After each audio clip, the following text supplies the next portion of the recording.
Crimelight Podcasts contain subject matter that depicts violence, adult language, and may be sensitive to some listeners.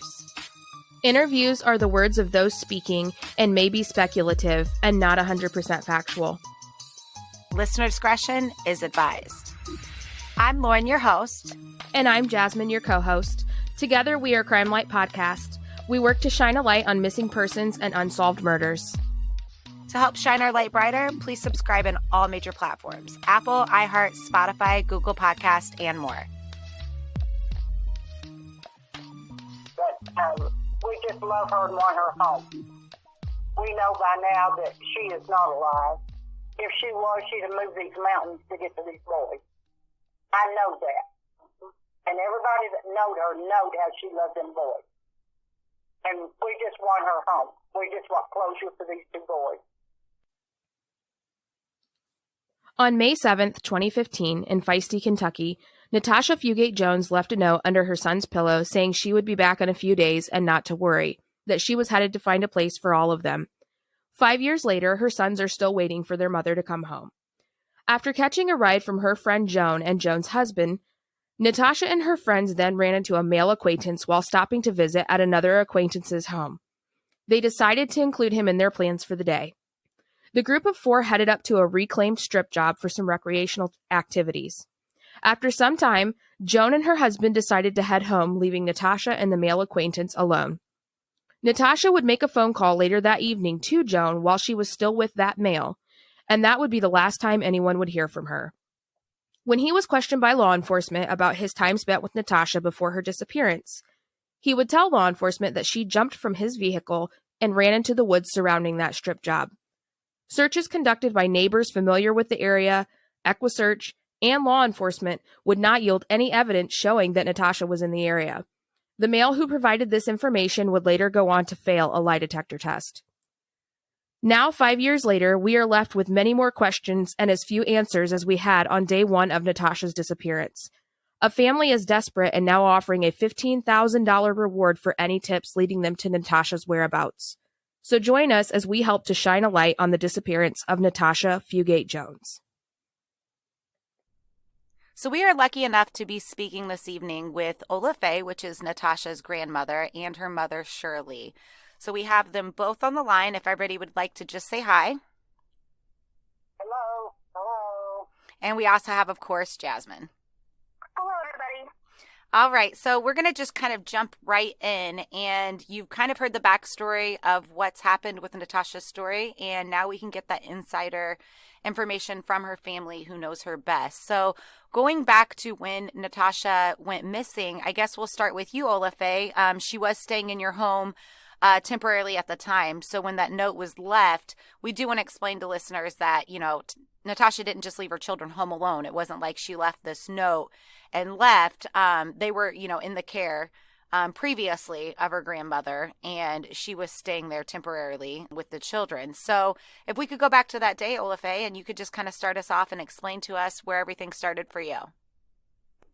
I went to the doctor that morning, and when I come back, she was gone, which it was not unusual for her to go get a hamburger or go out with somebody during the day. But she was usually back home at night. But that night, she didn't come back. And Hunter went to bed and he found the note. And so we went to church on Sunday, and he said, "Grandma, we need to go mommy looking." And I said, "Well, where do you want to go?" And he told me where he wanted to go, and we went. Of course, nobody had seen her. And he said, "Let's go to the police station." So we went to the police station and talked to Bill Pollard. And he told us that we had to get a hold of Mike Caudle because he was a detective in Knott County, where we live.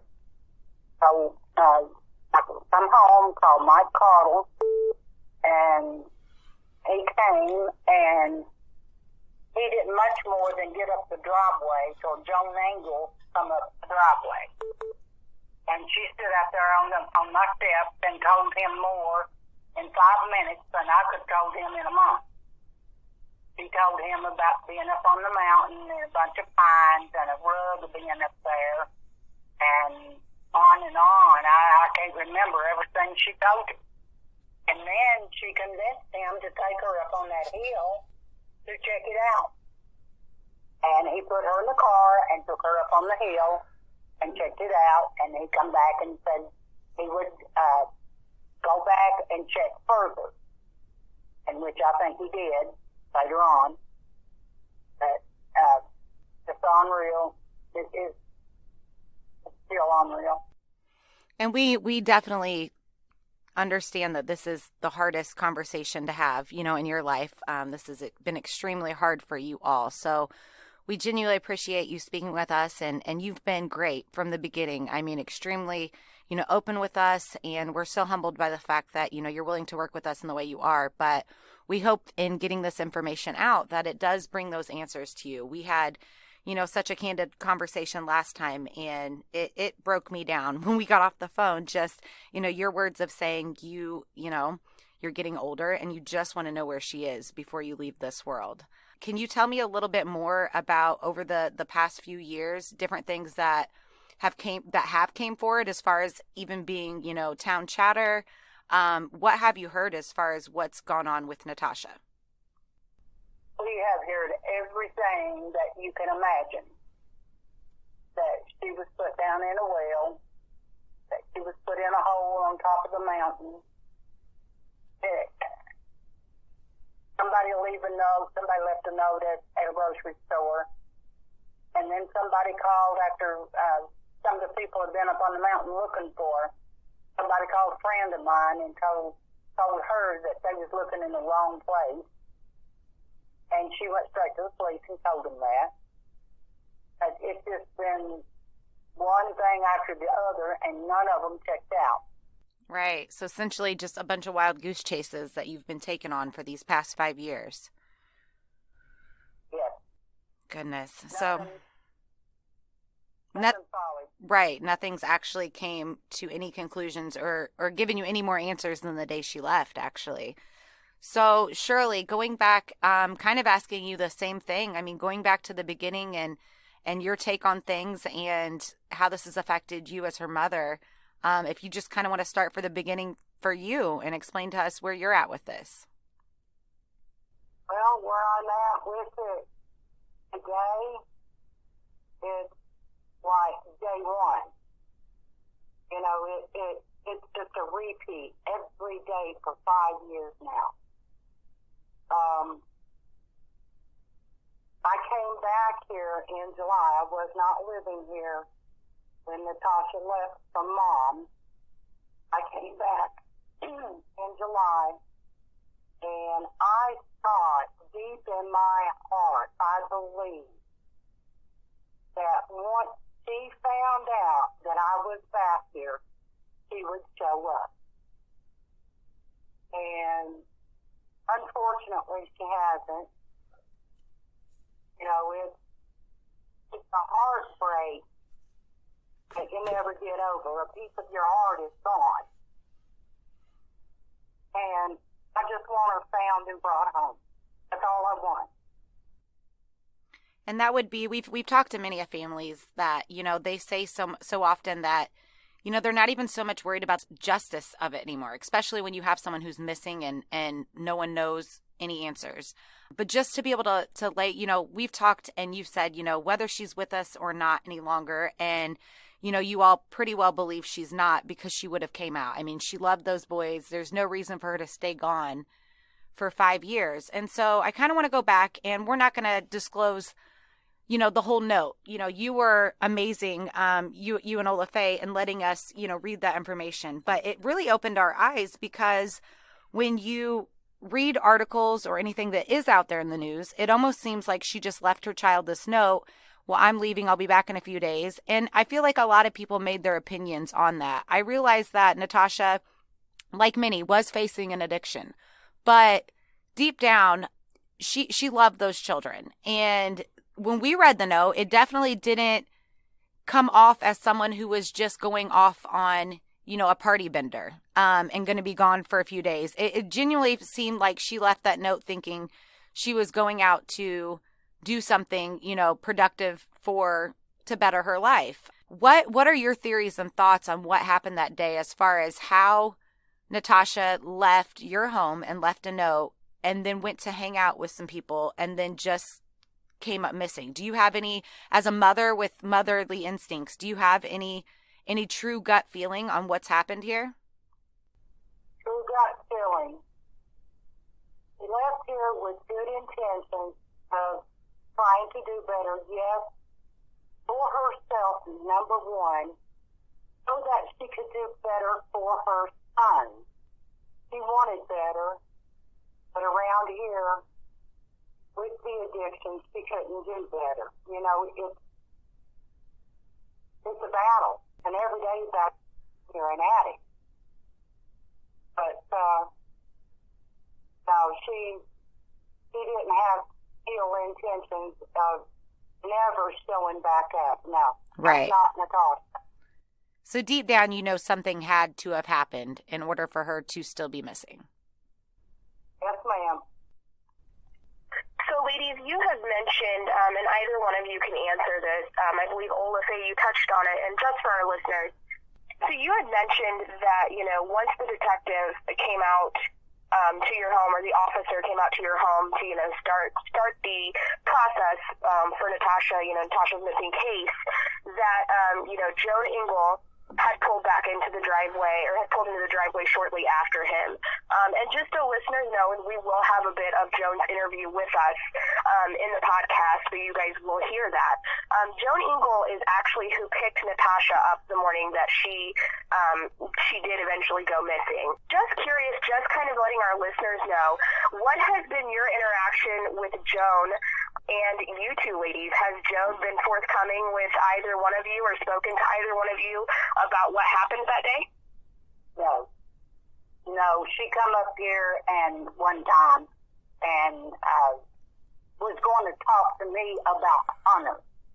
And Hunter is a big, I don't know how to explain Hunter, but he likes to pull jokes on you. He likes to pull stuff.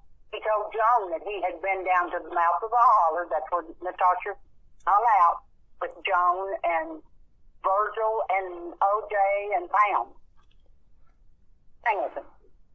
And she was down there. He said he went down there and looked through a hole and seen them partying. Well, Joan believes every word that he said. And there's no way that Hunter would go out of this holler after dark. And because I know he was in the bed. I know where he was at. And she believed every word that Hunter said. So she come up here with Pam Singleton to talk to me about Hunter. Well, she opened her mouth, and I told her to get off my porch and to never come back. And she run her mouth a lot that she didn't know what she was talking about, but she was Natasha's drug friend. They done their drugs together. I know that because they've been doing it for years. Joan was a bridesmaid in Natasha's wedding when she got married. And they've always been, if you want to call friends, over the years. Jasmine and I, we tend to research our cases quite well. And so we actually stumbled upon some information on Facebook in the comments of a photo where it seemed to be actually exactly what you're saying, a conversation between Joan and Natasha's son, where he kind of comes after her and he explains exactly what you're saying. He said he snuck out of the house and he was looking through a hole. And, I more or less took that as, he's trying to see what he can catch her up on, see if she'll slip up and say something. So what you're saying is, to confirm that, is that Hunter told her that he saw her doing some things and she said no, it wasn't true. And you're saying, it wasn't. He didn't actually see her because he was in bed. He was home. But he was basically trying to bait her into slipping up and saying something to her is what we're discussing, correct? Yes. That's what he was trying to do, was get her to say something. He was like a little detective. He just wanted he wanted to catch him in something. It broke my heart reading that because, it's a child. And for, any child to have to be put in a position to where they feel like they need to go to bat and to war for their mother because she's missing is heartbreaking. But just to kind of let everyone know the age of a child we're talking about, when this was occurring, how old was he? He was 11.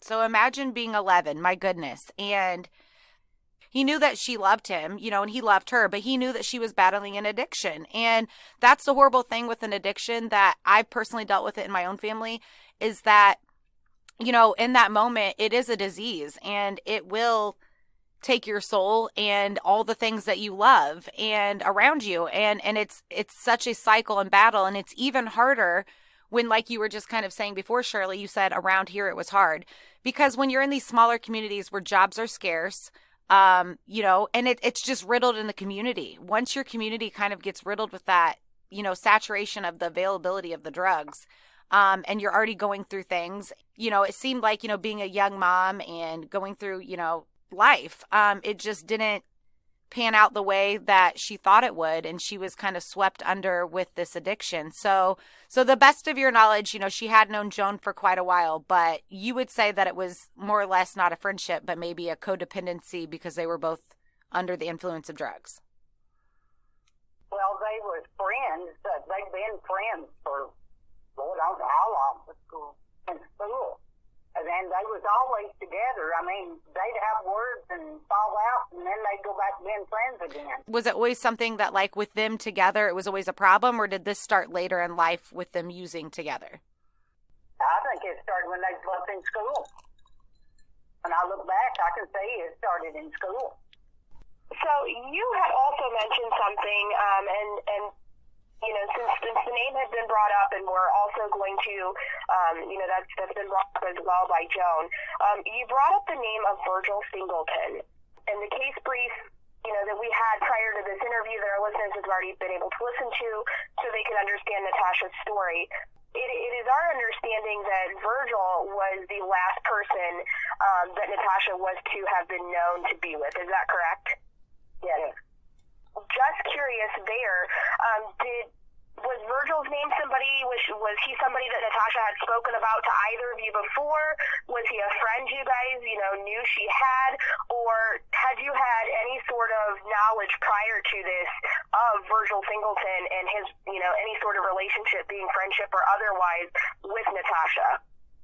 No, I had never heard of Virgil Singleton until all this happened. And then when Joan said she left Natasha and Virgil up on the mountain, that's when I heard of Virgil Singleton. I had never heard of him, never laid eyes on him. But since this has happened, yes, I've seen him. Really? And have you spoken to him, or has he spoken to you? What's been your interaction there? None. As far as with, Joan and Virgil, there is a portion of the conversation with Joan that we had where she had said, Natasha flat out told her that she thought that Virgil was creepy.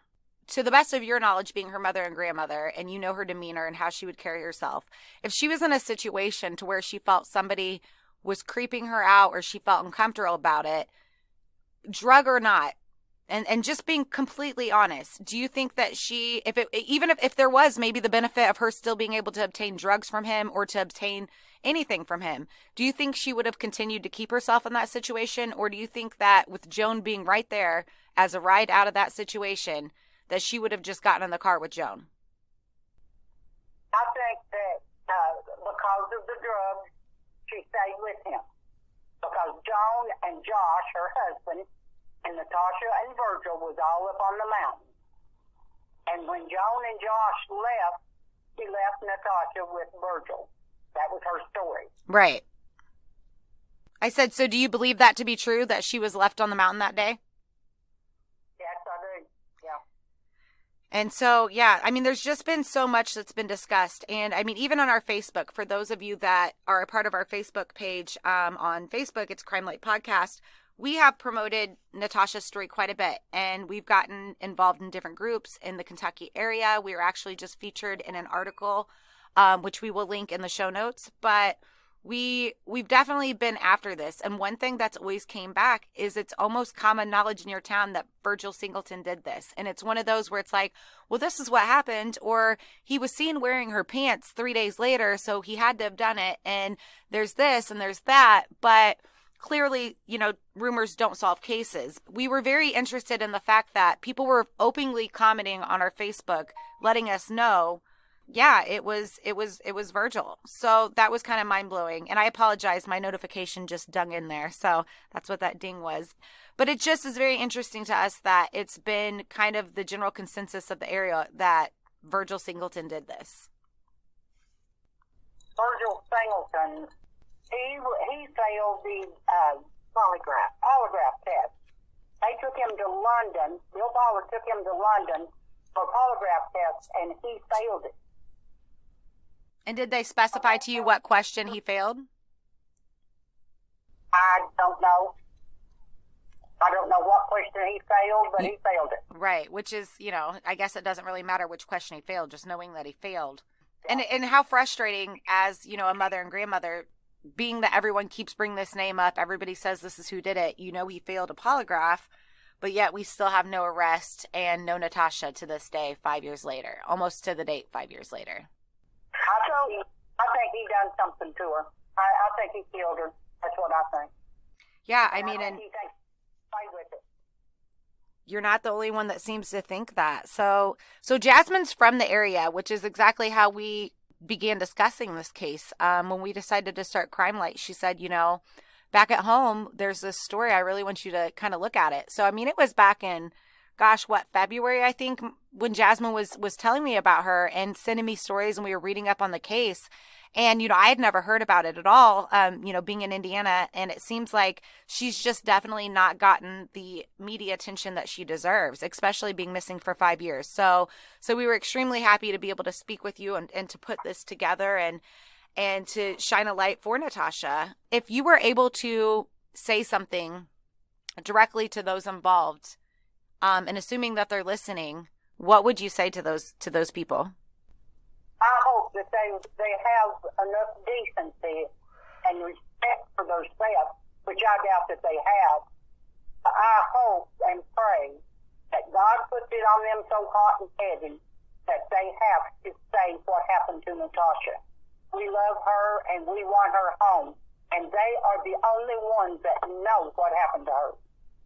Shirley, and what would be your thoughts on that if you could say something to them? Have the balls to tell the truth. I don't blame you there. Yeah. Absolutely. And just really quick also, ladies, and like Laura mentioned, that me being from the area, I have family ties there, both in Knott County and Breathitt County.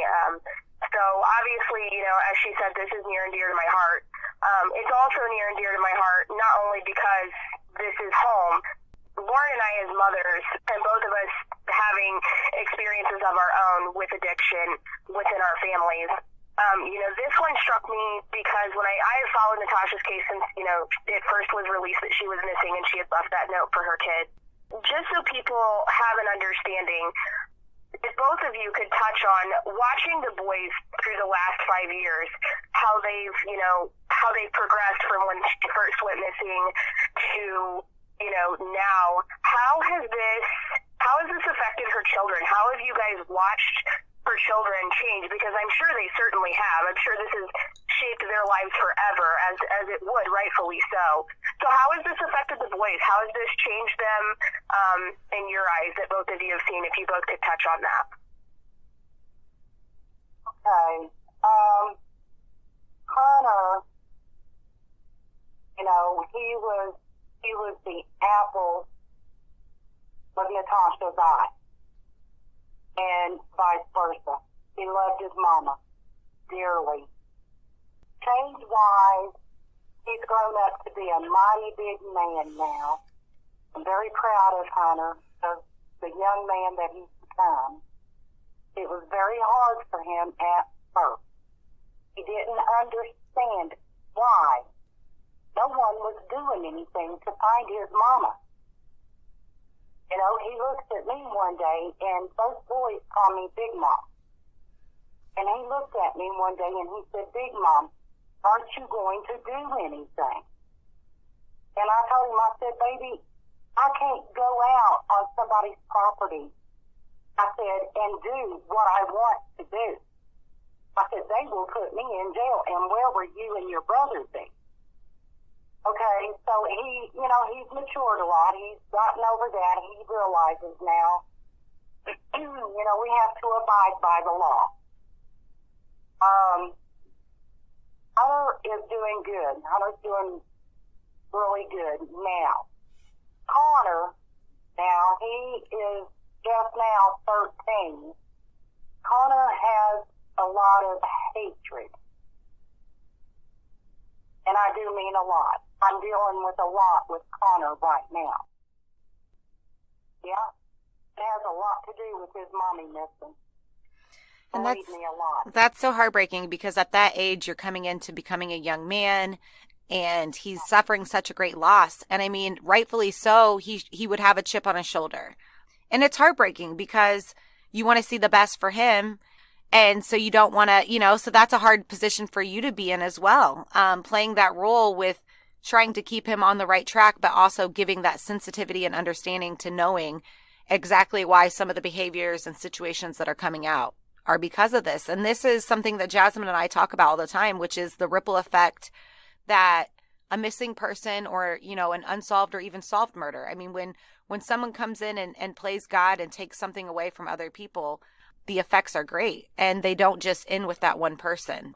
So we really can't thank you enough for being on the show with us and for giving us, all of your time and attention. I know we spoke numerous times on the phone and to put this together. It has definitely been something that we've been passionate about. We'll discuss that more in our case discussion afterwards, but we're just boggled. We're with you. We don't know why your family doesn't have answers right now. And it just seems like there's no way this should be happening in 2020 with all the technology and resources that should be available on why Natasha is still not found. Exactly. Jasmine, I just want to say that Natasha loved them boys beyond measure, and she was great with them when she was with them. And they loved her. That was the first thing they said when they come in from school in the evening, "Where's Mom?"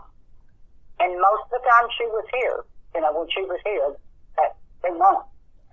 And then I could tell that she was getting antsy, and when they come in and she wasn't here, you could just see their little faces drop. And I've sat and watched tears off of their chins more times than one. And it's just been heartbreaking every day. Absolutely. And that's the thing. If you're, we want to encourage you, if you're out there, and you're listening, if you're anybody who can help, at this point, if you won't do it for Natasha herself, if you won't do it for Olafe and Shirley, if you can't at that point do it for them, do it for these boys. These boys have gone 5 years to bed every night for 5 years looking for answers for where their mom is. At the end of the day, I don't think there's anybody listening who hasn't been affected by addiction at some point in their life. But just because Natasha had an addiction or struggled with an addiction doesn't mean that that's who she was. And that's very clear by the note that she had left that you guys were so gracious to let us read. It's very clear by just hearing the interactions, by just telling us how her boys dealt and struggled with all this. It's very clear that they loved their mom, and even though she struggled, she was very involved in their lives. So if you're out there and you know something, if you can't do it for any other reason, there are two boys who need answers. They need answers because they're growing up into men, and this is something that they have to carry on their shoulders for the rest of their lives. And somebody knows what happened. If you're the person that's listening and you know what happened, we encourage you to get that off of your shoulders, or even if you just, for no other reason other than the fact that there are two young boys that are affected permanently for the rest of their lives over one mistake, over one wrong decision. So again, ladies, we thank you so much. Like I said, this is down home for me. So us shining a light on Natasha's case doesn't stop here.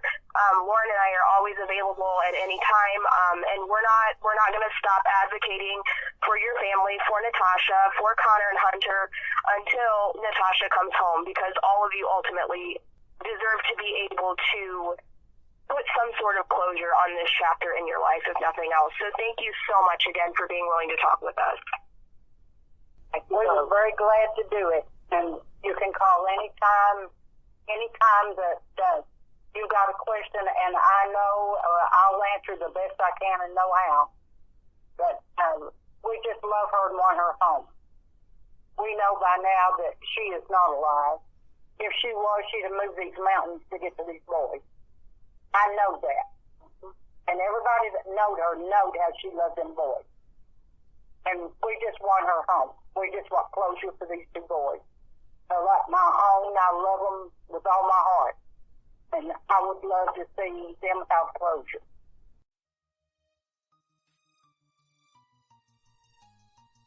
Before we dig into the case, I want to tell you about a new podcast I recently found called Let's Whine About Murder, WINE. It features two hosts, Dominique and Taylor. They're absolutely hilarious. They sip wine, sometimes whiskey, whatever's on hand while they discuss a case. So you start off, you've got the personality of both hosts coming through. You get to know them. You have some banter. They keep you laughing, but then they dive into the case and keep you listening. So Jasmine and I thoroughly enjoy them. We binged through episodes like it was no problem. So we want you to check them out too. You can get a hold of them on Facebook, interact with the case, and you can also listen to them on Castbox, Anchor, Breaker, Radio Public, Spotify, Apple, Google Play, Overcast, you know, the usuals. So get a hold of an episode and I guarantee you will binge as well.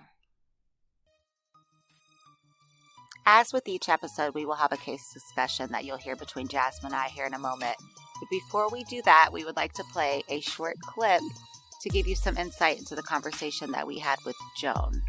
And we will play that now and then jump into our case discussion.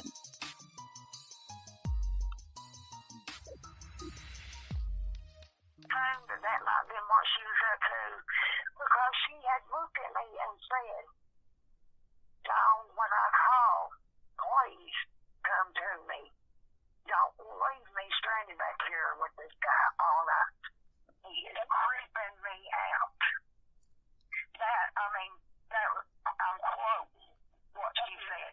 He is creeping me out. Now, I'm sorry, when did she say this? I said, hold up. What do you mean? He's creeping you out. If he's creeping you out, you get in my damn car and we're leaving, you know? So did Lauren had just asked, I don't know if you heard her. No, I'm sorry. No, honey, it's okay. These connections on these cell phones can be crazy. Lauren, what's the question? Yeah, so when was this when she said that he was creeping her out?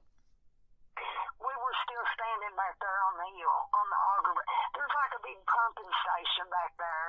I guess the coal trucks and the equipment and stuff used to stop there and gas up and all that. Yeah. But there's a big line of trees, and the road is like just a gravel road. I had a little Kia car at the time, you know. It's not like strip jog like you're thinking, but there is along that one ridge of mountain, there's like 4 different silk ponds, you know, that mining jobs had to make and haul up water when they do the mountaintop removal. They have to do that. So there was like 4 of those little ponds right in a big long line, you know, and they had been sitting. The one that they stopped at, there's big, huge boulders, 2 sides, you know, halfway around it, basically. And the other half is just like weeds and then, you know, the road. And they just been sitting back there hanging out or whatever. I'm not sure what they were doing. I didn't ask. I said they wanted privacy or they wouldn't, you know. But she didn't give any indication to you as to why she didn't really say how or why he was creeping you out or anything like that? When I asked her, I said, what do you mean creeping you out, Tosh? I mean, is he grabbing you or something? Or she said, no, I think he's been up so long that he's just talking out of his head, crazy, weird, and he's just acting weird. And I said, then you need to get in the car and leave with me. You know, I said, because people that don't go to bed for weeks at a time have sleep deprivation. They might as well be on drugs. They're caught tanning, you know. She knows that. She knows that. Yeah, and so that's what I never could understand. Why won't you come with me now? Right. So, and I want you to know, and I'm an honest person, I'm blunt, I've got that Southern blood. My family moved up north, and not long after I was born down there. My family moved up here in '87 because my dad couldn't get any work in the coal mines. You know, I still have family down there on the side and my dad's side. So, I want you to know, I don't mean this in a judgmental way. Don't take it that way. I'm just a blunt person, so I'm just going to very bluntly answer. I will own anything I've ever done. A lot of it I'm not proud of. I've done drugs. I've done, you know. We've all got mountains in our closet, and you're not going to offend me.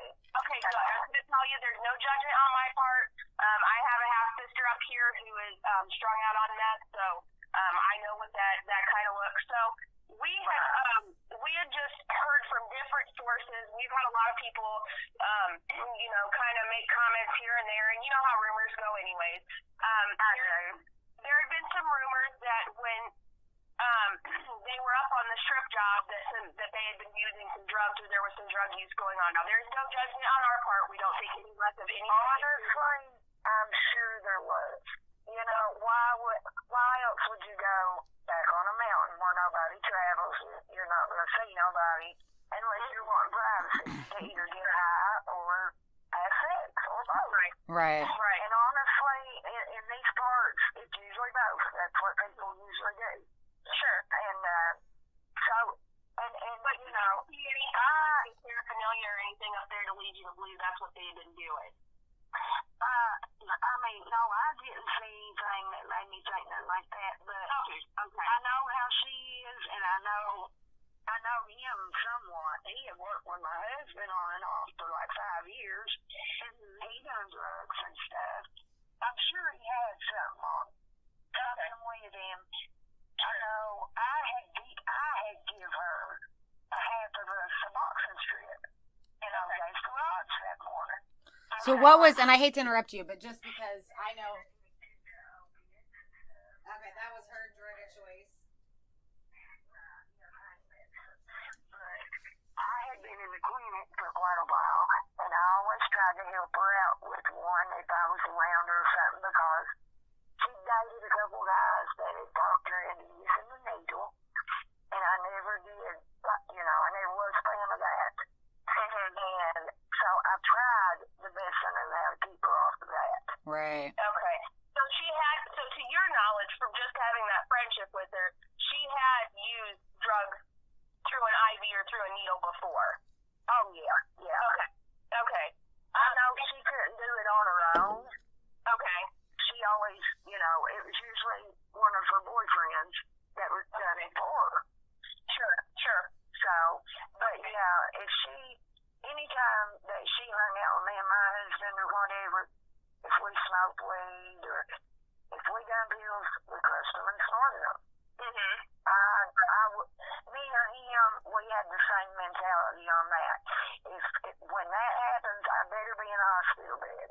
Right. Right, because that was just taking the habit a little too far, you know, to me. Sure. And so she didn't offer to do anything like that. So you think, as far as when you saw her, okay, so you go back up to the mountain, but then your son has to go to school or get picked up from school. I'm sorry. So your last interaction with her, she decided to just go ahead and stay with him. And yeah, I begged her to come, and she made that comment to me. And then I had walked around the vehicle to say hi to him, you know, and be sociable and tell him we had to go get Jasper. And my husband said, while I was over there saying that to her or whatever, she looked at him and said the same thing. Josh, please make sure she comes to me. He is creeping me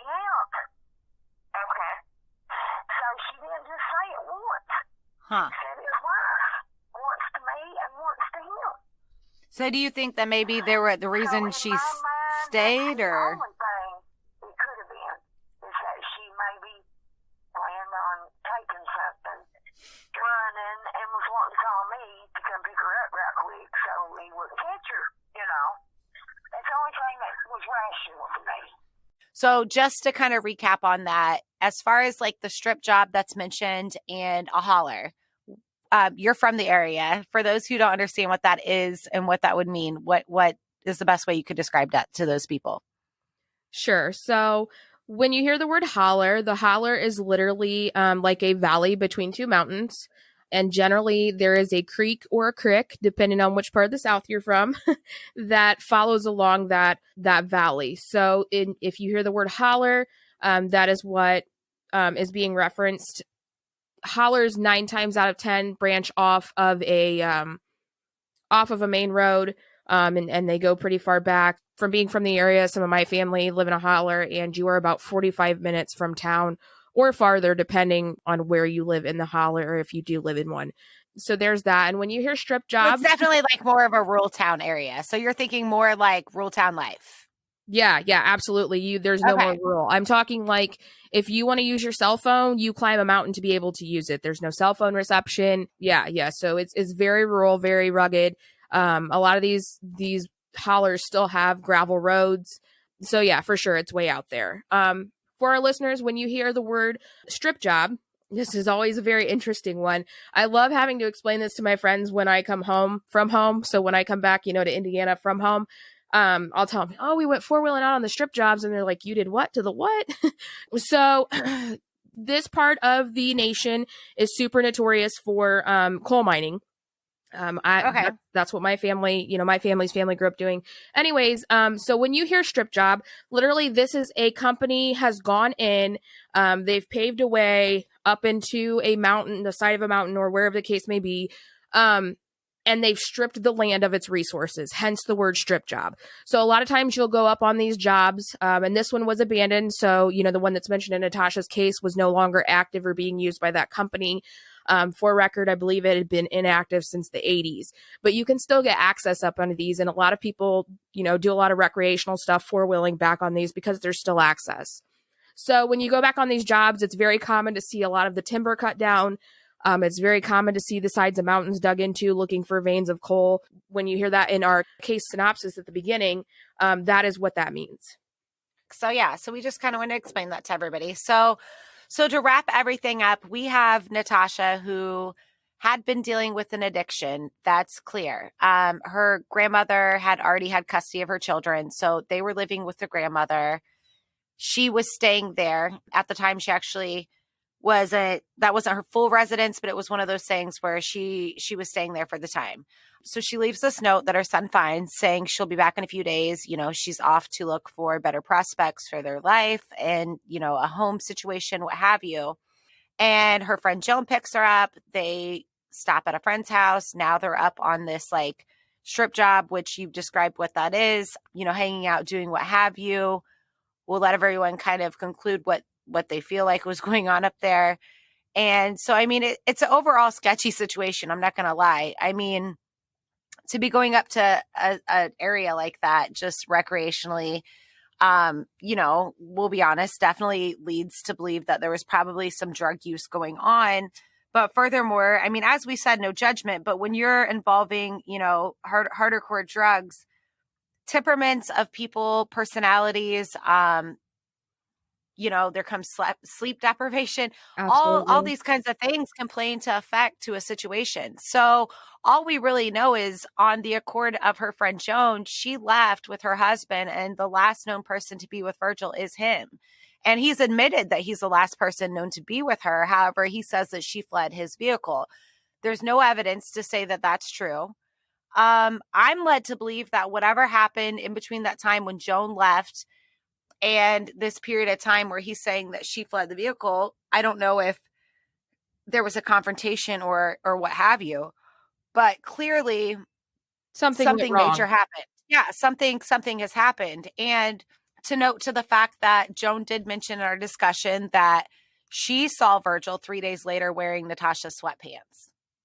Yeah. That's extremely worrisome to me because, and I'll be honest with you, we've talked on the phone and my theory has always kind of been, and furthermore, Jones alluded to the fact that she feels like Natasha, stuck around for the fact that she was possibly going to try to take something from Virgil. Maybe he was going to, whatever. And she was basically told to come back and pick her up as if she was a getaway driver.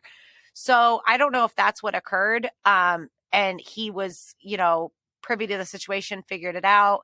And we've been told by many people that he is a violent person towards women. So I don't know if that played into, account.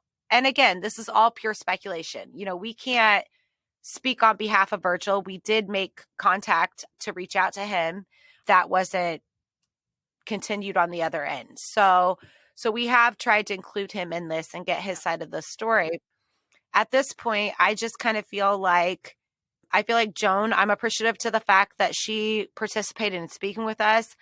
I definitely feel like at this point, though, there's that possibility that maybe she has a really good understanding of why Natasha was going to stay. I mean, if she made the point to say that he was creepy, she didn't have a good vibe, there was clearly a benefit. There was a benefactor for Natasha to stay. And for her saying that she was such a good friend of hers, I'm thinking of my good friends. I mean, I'm not going to let them stay with somebody who they're telling me they feel like is creepy. Absolutely. But you have to keep in mind at the time, I mean, she was telling you that she was in, recovery. Natasha was still using. I don't know. I don't know if there was some type of a benefactor that was greater than Natasha's safety for Joan in that moment, but something allowed her to leave her friend there. And I get that, Natasha's a grown woman, but I'm just one of those friends that doesn't matter how grown you are. If you're telling me you're not comfortable, I'm not leaving. You know what I mean? We're not doing that. So I don't know. What would be your opinions on everything? Well, see, and this is what I love. You and I have this working relationship where we kind of do good cop, bad cop sometimes. So, in speaking with Joan and her, being so gracious as to speak with us, do I think there's more to this and there's a possibility she could know more and is maybe fearful to come forward with that? Absolutely. And that, that's understandable when people find themselves in these situations, especially I don't think this was a situation that any of them expected to be in or find themselves in, 5 years later. And I can understand, you and I would agree, if it were you and I up on the side of a mountain and you told somebody made you, creeped you out, they were creepy, I would probably hog tie you and shove you in the back of my vehicle and take you out of there with me. But, I can also understand, Joan had told us that it was time to go get her children from, off the bus. So I can understand at some point, you're sitting there, you're trying to help your friend or encourage them to leave, which she says she did encourage Natasha to leave with her. You'll hear that in the interview. And, Natasha declined and just said, please make sure you answer my phone call. At that point, Joan's obligation was to her children. And that's understandable as a parent. We get that. So, could it have been there was something more beneficial? Possibly. Could it have been that Joan had an obligation to her children and needed to go ahead and do that? Absolutely. That's one of those in-betweens. Yeah. But, I mean, definitely a fair statement for sure. I mean, it's just, I don't know. I just, my main inquiry is not into Joan. You know what I mean? For sure. She's been more than forthcoming with information to be assistful, with everything that we've needed. She had a very candid conversation with us. Yes. And I appreciated that 100%. And like you said, and it could be that she knows a little bit more and she's just fearful, which rightfully so. I mean, this is a woman who's came up missing and hasn't been found in 5 years. That's scary. You know what I mean? To find no evidence of where she is and she literally just disappeared off the face of the earth. That's scary. That's enough to make anybody want to not speak. I can't doubt that for any moment. But, absolutely. But yeah, this case is heartbreaking nonetheless. I mean, to hear Olafe talk about the boys, the grandsons of hers and Natasha's sons, Hunter and Connor, to hear that, they're having their times with it as would be expected but it's just heartbreaking to hear the reality of what happens in these cases. It's not families and a ripple effect that stems off of this so greatly. Yes. And that's just what people need to understand. I mean, just take that moment to share, it doesn't, have to take a lot, honestly. But when you see those things come across your Facebook feed, you just never know if you're going to be that person that shares something Sure. that gets in the right hands of somebody. You just never know. That's my goal with every podcast. I mean, whether or not we ever get in the hands of somebody that actually has information is unknown to us, but it's just that possibility that it could be. What if, what if we help one family? So we Exactly. definitely urge our listeners to always share our episodes and, get involved with the cases. We, I don't know. I mean, with this one, I think it's interesting because one thing we will say is that this case is active. There's information that has came in recently that law enforcement will be looking into. Give too much information to that, but I will say that we've been made aware that it was due to the promotions of the podcast and getting her story out there that this information came into law enforcement. So that just goes to prove when you get involved and you share things, especially with the opportunity and kind of the magic of social media, you can reach so many people in so little time with so little effort with just a share. That's all we ask. So yeah, absolutely. So I think it's not, the ending for this case. We're certainly going to continue to advocate and to promote all information that we have on Natasha in hopes to gain more information. As far as this episode, do you have any other thoughts and feelings? Well, I mean, I do. Obviously, this one, we've discussed, this is home for me. This is where my roots originally started.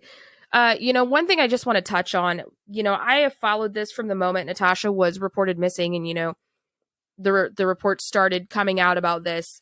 A lot of people think, and the family was very open with us, and I cannot thank Olafe and Miss Shirley enough for how open they were. It is, they've not held back in this. It is no secret, Natasha had entered rehab. She had checked herself out of rehab and come back to live at Olafe's. They were very honest with us about that. They did say that she wanted better, and it's clear because, she had tried rehab, and that's a common thing with people struggling with addiction, to go in and come out and to go in and come out. But at least it was proof that she was working towards trying to do better for her life. And we touched on it in our discussion, in our interview with those two. They were gracious enough to share the note that Natasha left her sons. That is a very personal note. To be trusted with that, to view something like that or read that, that's a humbling experience for Lauren and I.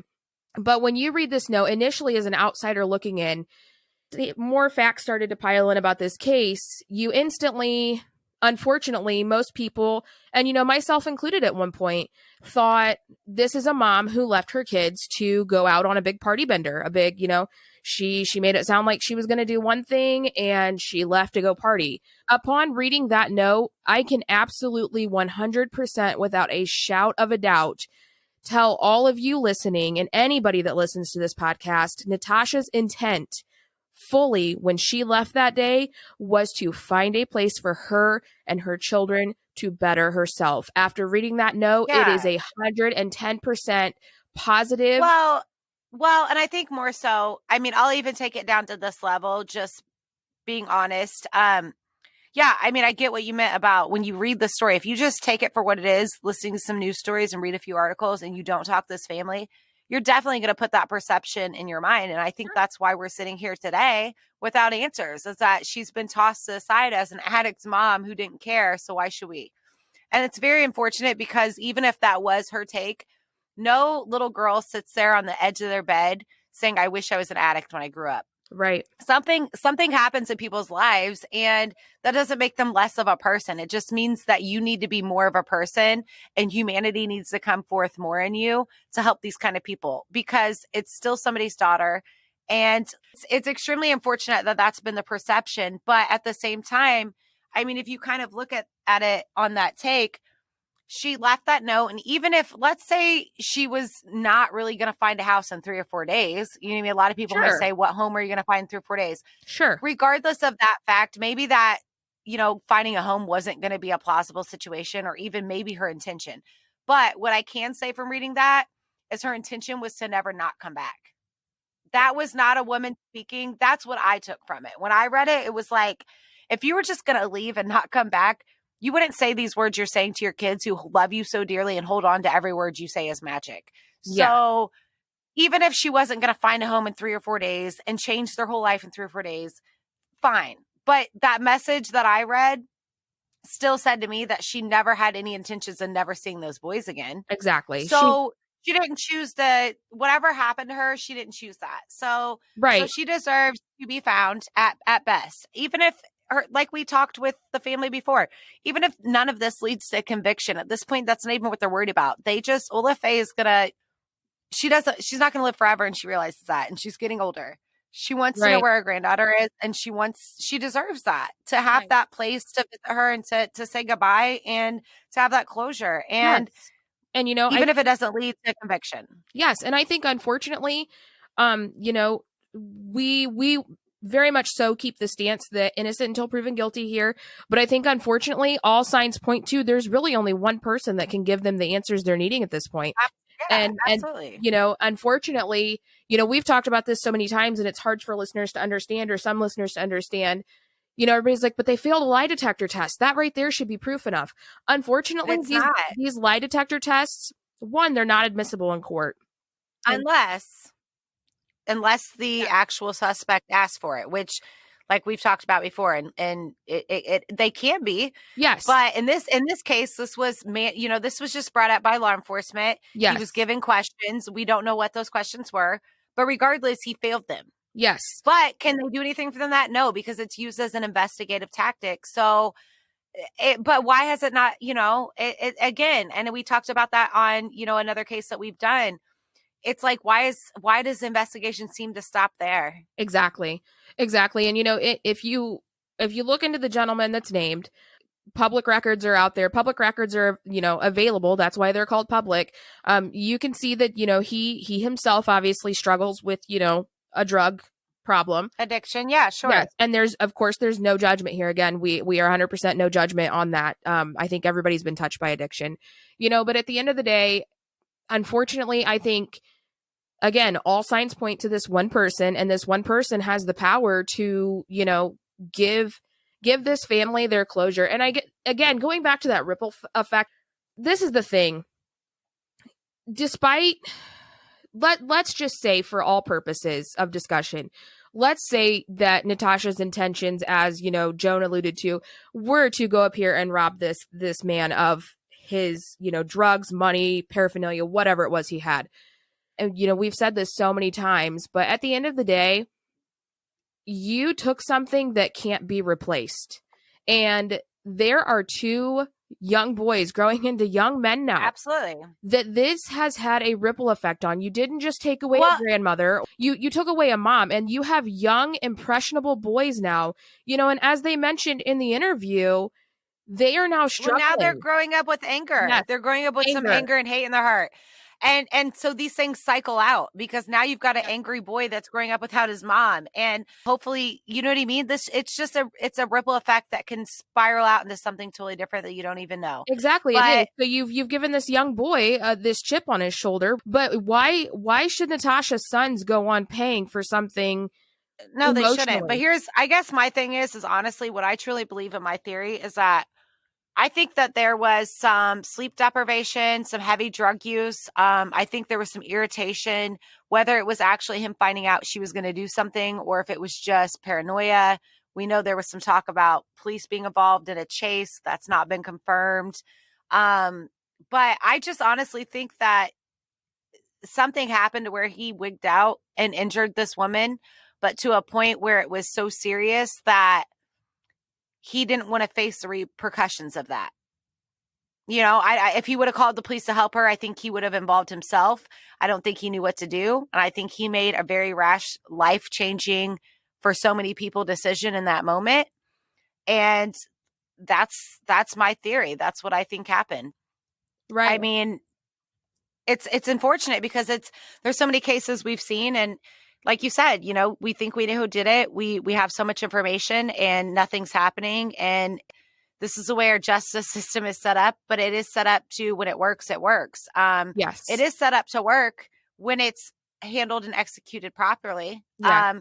And innocent until proven guilty. We're not calling this man guilty by any means. Absolutely not. He is innocent he's innocent in the eyes of the law. But all we're saying is there are some key answers that lie with this man, and until we get those key answers from him truthfully, point, it's all about sharing this podcast and getting that information forward.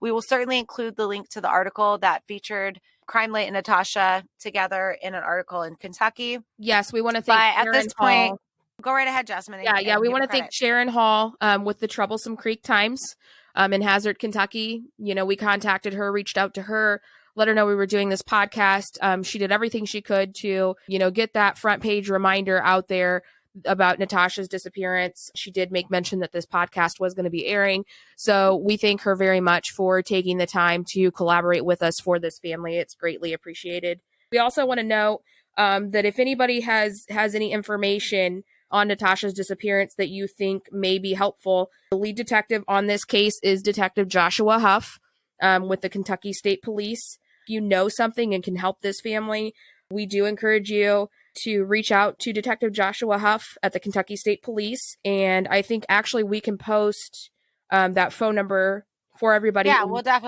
include it in the show notes for sure. Absolutely. Yeah. So, and there's also, the Crime Stoppers there in Kentucky that you can reach out to, and we'll include that also in the show notes, that you can do that anonymously if you, at this point, the family just wants to know where she is. Yeah, I think that wraps everything up. So we definitely want to give all of our credits where credits are due. So Missile Mac Productions takes care of our music, which we highly appreciate. And we also want to give a big shout out to Zoe Smith. She handles our video editing on YouTube. Yes. And again, we also love Let's Whine About Murder. So check out Dom and Taylor. They're hilarious. They've become great friends of ours. Absolutely. We love their podcast and definitely think you should love them too. And as always, get on Facebook, hop on there, Crimelight Podcasts. Give us a like, give us a shout out, give us a something, and talk to us. We want to talk back to you. Absolutely. Apple Podcasts is where you can give us a rating, and you can subscribe on all of our platforms. But we'd love to get a rating. Like we've always said, it's not about the numbers, but the more people that know about us, the more families we can help. So until next time, everyone, we genuinely appreciate all of our listeners. We love you all. If you are a family member or a friend that has been affected by a unsolved murder or have a missing loved one out there, please reach out to us. And you can do that through our Crimelight Gmail, which is crimelightpodcast@gmail.com, or you can always hit us up on our Facebook Messenger, and we will get back to you as soon as possible. Before we go, I want to explain the second portion to this episode that will be released. It's going to be a raw audio file of a call that was literally just recorded on speakerphone for the sole purpose of note-taking. Joan was willing to allow us to use this content for the podcast and to release it for you all to hear. And we think it's extremely important, being that she was the one that picked up Natasha from her grandmother's home that day. And other than Virgil Singleton, is the last person we know of to have spoken with Natasha that day. So it is a bit hard to hear at times, just due to the reception in the area of the cell towers and just overall trying to record over speakerphone. Again, it was just kind of meant for note-taking purposes, but we felt that it would be important to allow you to hear that just raw, unedited call. So look forward to checking that out after this episode. And we love feedback, so please jump on the case discussion group or on our Facebook page and let us know what you think. But we definitely want you to all, in light of COVID, to be safe, stay healthy. Social distancing is important. So while you're social distancing, we certainly hope that you're checking out our episodes and catching up. So until next time, we thank you all for listening, and take care.